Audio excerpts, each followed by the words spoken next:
For what purpose does the gentlelady from the United States Virgin Islands seek recognition?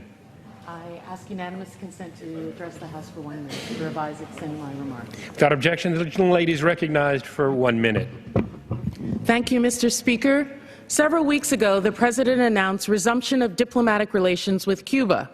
While we celebrate the implications of renewed relationship, both for Cuban and American citizens, the citizens of my own home district do so with guarded welcome.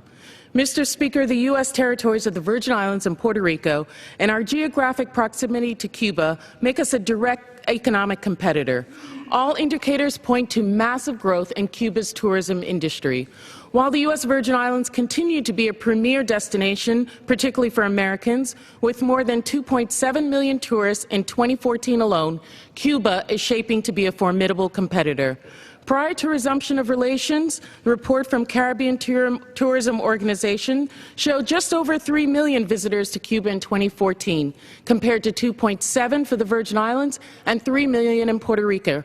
However, in the first quarter of 2015, the Cuban government has already reported more than 1.4 million tourist visits, a number that more than doubles the amount reported for the Virgin Islands and Puerto Rico in the same time.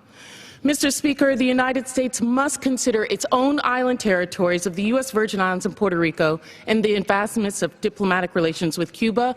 Investment must come to the U.S. Virgin Islands.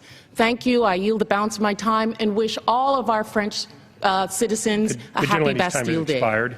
For what purpose does the gentleman from Minnesota seek recognition? Consent to address the House for 1 minute and revise and extend my remarks. Without objection, the gentleman is recognized for 1 minute. Well, Mr. Speaker, we should always strive as a